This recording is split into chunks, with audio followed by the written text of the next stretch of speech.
दर्शक हो नमस्कार. आपण पाहत आहात समर्थ न्यूज. मी विष्णू धावडे.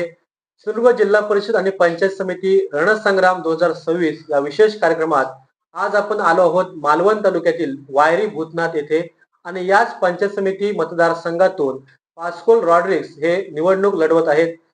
मशाल या चिन्हावर ते आपली निवडणूक आहे ती लढवत आहेत. त्यांच्या माध्यमातून या मतदारसंघात शासकीय योजना लोकांना मिळवून देणे, त्याचप्रमाणे प्रत्येकाच्या सुखदुःखात ते नेहमीच सक्रिय असतात. एक सामाजिक सेवेची बांधिलकी म्हणून ते जोपासत आहेत. आज आपण त्यांच्यासोबत संवाद साधणार आहोत आणि देवबाग मालवण तालुक्यातील जे पर्यटनाची राजधानी आहे आणि या मुख्य ज्या मतदारसंघात ते पंचायत समितीसाठी निवडणूक लढवत आहेत, येथील विकासाचे जे मुद्दे आहेत हे देखील आपण त्यांच्यासोबत याबाबत चर्चा करणार आहोत.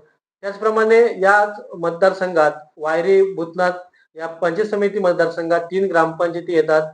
एकंदरीतच आपण निवडणुकीला सामोरे जात असताना आपलं जे विजन आहे हे कशा प्रकारे असणार आहे, काय सांगाल? सर्वप्रथम सर्वांना सस्ने जय महाराष्ट्र.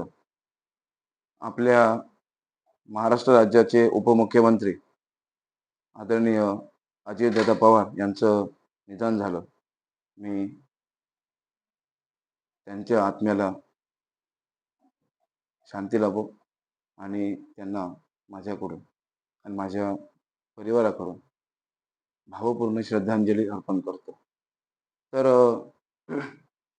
जसं तुम्ही म्हणालात, देवबाग गाव हे पर्यटनाची पंढरी असं म्हटलं जातं. तर विकासाच्या दृष्टिकोनातून खूप मुद्दे आहेत, भरपूर मुद्दे आहेत. सर्वप्रथम म्हणजे रस्ता हा विषय खूप महत्त्वाचा आहे. लोकांना पर्यटनाच्या दृष्टिकोनातून रस्त्याची सोय तर हवीच. एस टी बस सेवा आणि खूप काही बोलण्यासारखं आहे. जसं आपल्याकडे पर्यटन या क्षेत्रामध्ये बोटिंग सेवा आहे. त्याच्यानंतर पॅरासेलिंग, वॉटर स्पोर्ट्स ह्या गोष्टी आहेतच आपल्या देवबाग, तारकर्ली ठीक आहे गावामध्ये. तर हा एक अजेंडा आहे. त्याचप्रमाणे पंचायत समिती याच्यामध्ये बऱ्याच शासकीय योजना आहेत, ज्या सर्वसामान्य लोकांपर्यंत पोहोचत नाहीत आणि त्या पोहोचवण्याचा मी पूर्ण प्रयत्न करत आहे किंवा करेन. आता आत्ता मी ग्रामपंचायत सदस्य देवबाग यामधून काम करत असताना बऱ्याच काही योजना मी लोकांपर्यंत पोहोचवलेल्या आहेत. सर्व जनतेला या योजना मी पुरवलेल्या आहेत. ज्या काही माझ्या माध्यमातून किंवा ग्रामपंचायतीच्या माध्यमातून ज्या काही योजना आल्या त्या सर्व मी जनतेपर्यंत, महिलांपर्यंत, ज्येष्ठ नागरिकांपर्यंत पोहोचवलेल्या आहेत. तर विकासाचा मुद्दा खूप काही मुद्दे आहेत. जसं ग्रामस्थांकडनं वायरी, भूतनाथ, देवबाग, तारकर्ली या ग्रामस्थांकडनं ज्या ज्या गोष्टी येतील, ज्या ज्या विकासाच्या दृष्टिकोनातून त्यांच्याकडनं संकल्पना येतील, त्या 100% पूर्ण करण्याचा मी प्रयत्न करेन. या देवबाग मध्ये आपण ग्रामपंचायत सदस्य म्हणून देखील कार्यरत आहात आणि या गावाच्या विकासासाठी आपलं कशा प्रकारे योगदान राहील? ग्रामपंचायत या विकासासाठी किंवा देवबाग गावासाठी माझ्याकडनं मला खूप काही माझ्या मित्र परिवाराकडून, त्याच्यानंतर गावातल्या लोकांकडनं, व्यावसायिकांकडनं, माझे मुंबईचे काही मित्र आहेत, त्यांच्याकडनं मला खूप काही सहकार्य मिळालं आणि देवबाग गावासाठी मी खूप काही योजना आणल्या, राबवल्या सुद्धा आणि त्या पूर्ण सुद्धा केल्या. त्याचप्रमाणे मुख्य म्हणजे माझे जवळचे मित्र महाराष्ट्र नवनिर्माण सेना लॉटरी सेनेचे अध्यक्ष सन्माननीय गणेशजी कदम साहेब, जे आपल्या ओसर गावचेच आहेत, सद्यस्थितीत मुंबईला असतात. तर या व्यक्तीकडनं मला देवबाग गावासाठी आतापर्यंत 40 ते 45 मोफत स्वरूपात सोलर लाईट दिले गेले. मग त्या मंदिरामध्ये दिल्या असतील, चर्चमध्ये दिल्या असतील, काही सार्वजनिक ठिकाणी दिल्या असतील, पारंपरिक मासेमारी करणाऱ्या व्यक्तींना दिल्या असतील, मच्छीमारांना दिल्या असतील, रापणकरांना दिल्या. तर अशा प्रकारे काही स्टॉल धारकांसाठी दिल्या. तर अशा प्रकारे 40 ते 50 सोलर लाईट सन्माननीय गणेशजी कदम साहेब यांच्या योगदानातून, यांच्या सहकार्यानं मला माझ्या देवबाग गावासाठी दिल्या. त्याचप्रमाणे कप सिरप, मोफत कप सिरपचं साधारणतः एक 3 ते 3,500 बॉटल्सचं फ्रीमध्ये वाटप. म्हणजे मलाच माझ्याकडे फ्रीमध्ये आलं आणि ते मी लोकांपर्यंत फ्रीमध्ये दिलं. आणि ते फक्त देवबाग गावापुरती मर्यादित नव्हतं. तारकर्लीतील असतील, मालवणमधील असतील किंवा कोणाला समजलं की बाबा कप सिरप, आणि आयुर्वेदिक होतं, त्यामुळे मी लोकांपर्यंत ती बॉटल अगदी डोळे बंद करून मी दिल्या, म्हणजे कोणत्या प्रकारचं शंका न घेता लोकांनी त्याचा रिझल्ट घेतले. त्याचप्रमाणे दिव्यांग बांधवांसाठी मी काम केलं. त्याचप्रमाणे संजय गांधी निराधार योजना, संजय गांधी राष्ट्रीय वृद्धपकाल योजना, श्रावणबाळ योजना आणि मुख्य म्हणजे काही योजना ज्या व्यक्तींच्या बंद पडल्या होत्या. आता संजय गांधी निराधार योजना जी आली, त्याच्यामध्ये काही व्यक्तींच्या योजना ती बंद पडलेली. मग ती बंद का पडली? ती शासन स्तरावर जाऊन त्यांचे फॉर्म घेऊन परत ते मंजूर करून हे सगळं मी आणि पैसे मिळवून दिले सुद्धा हां सर. बरोबर. हे असं नाही की मी पेपर घेतले आणि ठेवले. आलं लक्षात. तर अशा प्रकारे विविध योजनांसाठी मी काम प्रामाणिकपणे काम केलं. अहोरात्र काम केलं आणि मुख्य म्हणजे लाडकी बहीण योजना जी आली त्या योजनेमध्ये तर अक्षरशः 3 ते 3.5 महिने सर मला अक्षरशः मी 2:30 वाजेपर्यंत रात्री 2:30 वाजेपर्यंत ते ओ-टी-पी, फॉर्म भरणं हे सगळं आणि या मोबाईलमध्ये मी काम केलं. बरोबर. माझ्यासोबत लॅपटॉप नव्हतं. मी काही मोठा व्यक्ती नाहीये. ह्या मोबाईलमध्ये माझी मिसेस आणि माझी इतर घरातली व्यक्ती यांनी ते सगळं फॉर्म, ते पेपर वगैरे घेऊन म्हणजे साधारणतः 3 ते 3.5 महिने म्हणजे जुलै, ऑगस्ट, सप्टेंबर मी 2:30 ते 3 वाजता झोपायचो. बरोबर. त्याच्यानंतर माझ्या व्यवसायाला सकाळी उठून सुरुवात म्हणजे काही नाही केलं काय तर खूप भरपूर केलं आणि मला असं वाटतं की जे मी तळमळीने देवबाग गावासाठी केलं ते मी मला आता संधी दिली आहे की तारकली गावासाठी पण काम करावं. तारकलीच्या बऱ्याच लोकांची इच्छा आहे की तारकलीसाठी म्हणजे रॉड्रिक्सने काम केलं, पास्कलने काम केलं आणि पुढचा विभाग म्हणजे वायरी भोतना. तर मला खूप मोठी संधी आहे नक्की. आणि माझं जे नॉलेज आहे, माझे जे स्किल आहे, त्या स्किलचा तुम्ही प्रत्येक व्यक्तीने त्याचा फायदा घ्यावा. आणि मी खरंच सांगतो, मी प्रामाणिकपणे काम करणारा व्यक्ती आहे. तुमच्यापर्यंत ज्या ज्या काही योजना आल्या नसतील, पोहोचल्या असतील किंवा नवनवीन शासनाच्या जे काही योजना असतील, त्या मी तुमच्यापर्यंत अगदी प्रामाणिकपणे मी पोहोचवण्याचा प्रयत्न करेन. आपणच विकासाचं जे विजन आपलं आहे ते सांगितलेलंच आहे. निश्चितपणे या सध्याच्या निवडणुकीकडे कशा प्रकारे पाहता? बघा, निवडणूक म्हटल्यानंतर एक मैत्रीपूर्ण निवडणूक झाली पाहिजे, असं मला वाटतं. कोणते वाद, तंटे, संघर्ष न करता आपलं जे विजन आहे, मी व्हिजनवरती बोलणारा व्यक्ती आहे. आणि ज्याप्रमाणे मी देवबाग ग्रामपंचायतीला उभं राहिलो आणि जे मी विजन आहे, जो मी वचननामा जाहीर केला होता. साहेब मला वाटतं तुम्हीच माझ्या मुलाखतीला होता आणि ते मी विजन जाहीर केलं, की मी अशा-अशा गोष्टी मला करायच्या आहेत, अशा-अशा योजना लोकांपर्यंत पोहोचवायच्या आहेत. लोकांसाठी मी अहोरात्र काम करायला तयार आहे. आणि त्या योजना मी बऱ्यापैकी लोकांपर्यंत पोहोचवलेल्या आहेत. आता हल्लीच 1-1.5 वर्षापूर्वी मुख्यमंत्री माझी लाडकी बहीण योजना महाराष्ट्र राज्य सरकारनं अंमलात आणली. त्यापैकी मी जवळ-जवळ देवबाग, तारकर्ली, वायरी, भूतनाथ, मालवण शहरातनं आणि अन्य 1-2 ठिकाणनं 750 फॉर्म मी भरले आणि ते शासनाने मंजूर केले आणि ते पैसे त्यांच्या खात्यात जमा झाले सुद्धा. त्यानंतर पुन्हा 1 वर्षानंतर के-वाय-सीचा मुद्दा आला, की ई-के-वाय-सी करणे बंधनकारक झालं. त्यावेळी पण ज्या लोकांचे मी फॉर्म भरले होते, त्या सर्व लोकांनी, सर्व महिलांनी पुन्हा एकदा आमच्या इकडे येऊन, आमच्या कार्यालयाकडे येऊन त्यांनी फॉर्म किंवा के-वाय-सी, ऑनलाईन के-वाय-सी मी पूर्ण करण्याचा प्रयत्न केला आणि पूर्ण केला सुद्धा. तर चांगलं वातावरण आहे आणि दुसरी गोष्ट म्हणजे महिलांमध्ये एक चांगलं संतोषाचं वातावरण आहे, की माझ्यासारखे एक लढवय्या कार्यकर्ता, लोकांसाठी धडपडणारा कार्यकर्ता या निवडणुकीमध्ये उभा आहे. तर लोकांचा भरभरून प्रतिसाद आहे आणि लोकं नक्कीच मला याच्यामध्ये यश देतील. आपण निवडणूक लढवत असताना पंचायत समिती लढवावीशी का वाटली?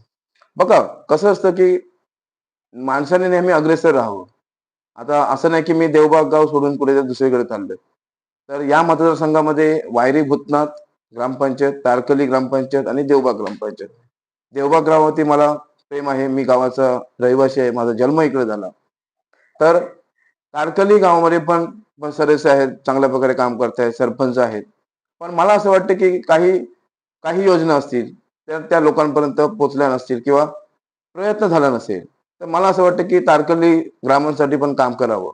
तारकर्लीतल्या ज्येष्ठ नागरिकांसाठी काम करावं. तारकर्लीतील महिलांसाठी काम करावं. शालेय मुलांसाठी काम करावं. विद्यार्थी-विद्यार्थिनींसाठी काम करावं. तसंच वायरी भूतना आणि तिकडून जे काही आम्हाला ऐकायला येतं, की आमच्यापर्यंत कोणत्या योजना आल्याच नाही, पोहोचल्याच नाही. मग पोहोचवायच्या कोणी? तर त्यासाठी माझा पूर्ण प्रयत्न आहे. तो एक मनाकडे वाटतं, की कोणीतरी पुढे यावं आणि लोकांपर्यंत त्या योजना पोहोचवाव्यात. असं नाही की कोणी योजना पुरवल्यात नाहीत, पुरवल्या आहेतच. परंतु त्या पलीकडे जाऊन, लोकांमध्ये मिसळून, लोकांमध्ये राहून, त्यांच्या काही गोष्टी असतील त्या समजून घेऊन, जसं आता बचत गट मार्फत काही भरपूर योजना आहेत. कर्ज योजना आहे. ज्या लोक आता मी काथ्यापासून प्रशिक्षण, काथ्यापासून दोरी बनवणे प्रशिक्षण, काथ्यापासून नवीन-नवीन वस्तू बनवण्याचं प्रशिक्षण आम्ही आयोजित केलं देवबागमध्ये. त्यातली काही देवबाग तारकर्लीची पण लोकं होती, महिला होती. म्हणजे असं नाही की आम्ही देवबागपुरतीच काम केलं. तर त्याच्यामध्ये 30 लोकांचं प्रशिक्षण घेऊन आता केरळमध्ये त्यांची केरळमध्ये पण व्हिजिट आहे आणि त्यांनी जवळजवळ 10 ते 12 दिवस मोफत राहण्याचं, जेवणाची सगळी व्यवस्था, येण्या-जाण्याची व्यवस्था पण केलेली आहे. तर अशा प्रकारे जिल्हा उद्योग केंद्रामार्फत ही योजना आपण राबवली आणि लोकांनी त्याचा चांगला फायदा पण घेतला. तर अशा विविध संकल्पना लोकांपर्यंत पोहोचाय, महिलांना सक्षम करावं, असा माझा निर्धार आहे. तर त्यासाठी मी 100% ह्या वायरी भूतनाथ प्रभागमध्ये मी चांगला तो प्रामाणिक प्रयत्न करेन. या मतदारसंघात अशा मुख्य कोणत्या 3 समस्या आहेत, की ते तुम्ही या ठिकाणी समस्या दूर करण्यासाठी प्रयत्नशील राहाल? बघा समस्या ह्या असतातच. समस्या दर दिवशी असतातच. तर मुख्य म्हणजे मला असं म्हणायचं की महिलांसाठी ज्या काही योजना असतात बघा, महिला सक्षमीकरण हा माझा मुख्य मुद्दा आहे. त्यापैकी पुरुष करता तो पण सक्षम झाला पाहिजे. प्रत्येकाचा व्यवसाय आहे. कोणाचं बोटिंग आहे, कोणाचं पॅरासेलिंग याच्यामध्ये काम करतायत, कोणी स्कुबा डायव्हिंग मध्ये काम करतायत. तर अशा प्रकारे लोक कुठच्या ना कुठच्या क्षेत्रामध्ये काम करतायत. पण त्या पलीकडे जाऊन उद्योगधंदा, त्यांना रोजगार. कर्ज, उद्योगधंदा, रोजगार, त्यांना त्याच्यामध्ये पैशा अभावामुळे, फायनान्शियल कंडिशनमुळे काही लोक रिसॉर्ट क्षेत्रामध्ये जाऊ शकत नाही. जागा आहे, जमीन आहे, सगळं आहे. परंतु फंडिंग नाही. फंडिंग नसल्यामुळे ह्या गोष्टी अडचणीला येतात. तर अशा लोकांसाठी फंड कसा मिळवावा त्यासाठी मी 100% प्रयत्न करेन. आणि विविध योजना आहेत, त्या योजनेच्या माध्यमातून खूप काही आपल्या जसं आपलं जिल्हा उद्योग केंद्र आहे. जिल्हा उद्योग केंद्रामार्फत आपल्याला नवीन-नवीन गोष्टी येत असतात आणि मी प्रत्येक डिपार्टमेंटशी कनेक्टेड आहे. डिपार्टमेंटकडनं मला नवीन-नवीन माहिती मिळते. जसे कृषी विभागाकडनं, जिल्हा उद्योग केंद्राकडनं, पंचायत समितीकडनं, महिला व बालविकास डिपार्टमेंटकडनं, अशा बऱ्याच काही गोष्टी आमच्यापर्यंत पोहोचतात आणि मी ते प्रामाणिकपणे माझ्या मतदारसंघामध्ये ते मी काम करण्याचा प्रयत्न करेन. या ठिकाणी रस्त्याची समस्या देखील मोठी होत चाललेली आहे दिवसेंदिवस. ती सोडवण्यासाठी कशाप्रकारे प्रयत्न कराल? बघा रस्त्याची समस्या ही, रस्ता खूप चांगला होता. सन्माननीय पंतप्रधान मोदी साहेब ज्यावेळी आले त्यावेळी रस्ता व्यवस्थित होता, चांगला होता. त्याच्यानंतर असं झालं की अ, जी खोदाई झाली दोन्हीकडनं एम-एस-सी-बी. एम-एस-सी-बीची, त्याच्यानंतर एम-एस-सी वाल्यांनी आता आपल्याकडे जी लाईट जो व्यवस्था केलेली हो. आहे, अंडरग्राऊंड अंडर. केलेलं आहे. त्या अंडरग्राऊंडसाठी दोन्हीकडनं रस्ता खोदला गेला आणि त्याच्यानंतर साईड पट्टी जी आहे ती पूर्णपणे खराब झालेली आहे. तर आमचे वरिष्ठ त्याच्यानंतर त्या संबंधित डिपार्टमेंटशी बोलणं झालं आणि त्याच्यानंतर तो निधी म्हणजे रस्ता व्यवस्थित करण्यासाठी केवळ साईड पट्टी आणि चांगला रस्ता. बरोबर. साईड पट्टी म्हणण्यापेक्षा रस्ता एकदम पूर्ण गरजेचं. सुरक्षित आणि चांगला रस्ता होण्यासाठी प्रयत्न करतील. या ठिकाणी पाण्याची समस्या देखील आहे. ती कशाप्रकारे सोडवली जाईल?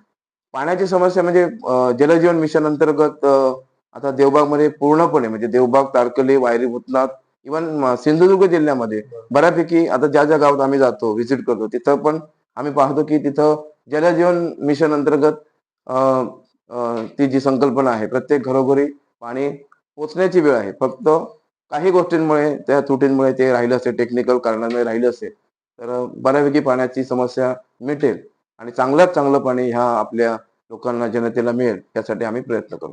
मतदारांना काय आवाहन कराल? मतदारांना मी 100% आवाहन करेन. बघा, मी सर्वसामान्य लोकांमध्ये मिसळणारा एक व्यक्ती आहे आणि सर्वसामान्य लोकांसोबत मी काम करणारा व्यक्ती आहे. शासनाकडनं कोणत्या योजना आणाव्यात आणि कुठे राबवाव्यात आणि कोणत्या गोष्टीसाठी राबवाव्यात याचे मला पूर्ण भान आहे. आणि एखादी योजना मी हातामध्ये घेतली सर, तर ती पूर्ण कशी करावी आणि पूर्ण केल्याशिवाय मी थांबत नाही.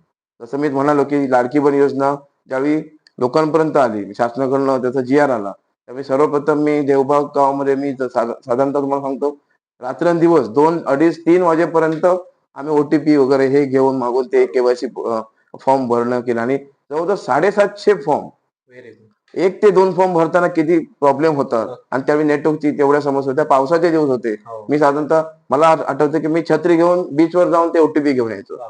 त्याच्यानंतर तो ओ-टी-पी सबमिट करून तो फॉर्म सबमिट करायचो आणि अशा प्रकारे एक चांगलं लोकांमध्ये वातावरण तयार झालं, की ज्या व्यक्तीला आपण निवडून दिलं, त्या व्यक्तीने गावासाठी तारकर्ली म्हणा, वायरी भूतनाथमध्ये काही लोकांचे मी फॉर्म भरले. ज्येष्ठ नागरिकांसाठी मी काम केलं. ज्येष्ठ नागरिकांसाठी साधारणतः 268 फॉर्म मुख्यमंत्री वयोश्री योजनेअंतर्गत मी राबवले आणि ते ₹3000 एक रकमी त्या ज्येष्ठ नागरिकांच्या खात्यामध्ये हे जमा पण झाले डीबीटी सिस्टमच्या माध्यमातून. त्याच्यानंतर गणेश मूर्ती कलाकार मानधन योजना. आत्ता गणपती सीझन गेला त्याच्यामध्ये 2025ला साधारणतः देवबाग गावातून 16 व्यक्तींचे आम्ही फॉर्म भरले होते. त्याचं मी नक्कीच ग्रामपंचायत देवबागला मी श्रेय देतो. ज्या व्यक्तीने आम्हाला सहकार्य केलं. तर ₹20,000 जे आर्थिक सहाय्य आहे, हे प्रत्येक गणेश मूर्ती कलाकाराला आम्ही मानधन जे शासनाकडनं जे आम्ही मिळवून दिलं. अशा विविध योजना आहेत, भरपूर योजना आहेत. ते मी जर वाचायला गेलो तर खूप वेळ कमी पडेल. एवढ्या योजना आम्ही म्हणजे माझ्याकडनं तर मी लोकांपर्यंत मी पुरवलेल्या आहेत. तर मी आव्हान करेन मतदारांना, की मी पास्कल अँटोनी रॉड्रिग्स येत्या 7 फेब्रुवारी 2026ला सकाळी 7 वाजल्यापासून ते 5:30 पर्यंत मतदान आहे. सर्वांनी मतदानाला बाहेर पडा. ह्या एक तुमच्या एक छोट्याशा कार्यकर्त्याला एक निवडून देण्याचा 100% प्रामाणिक प्रयत्न करा.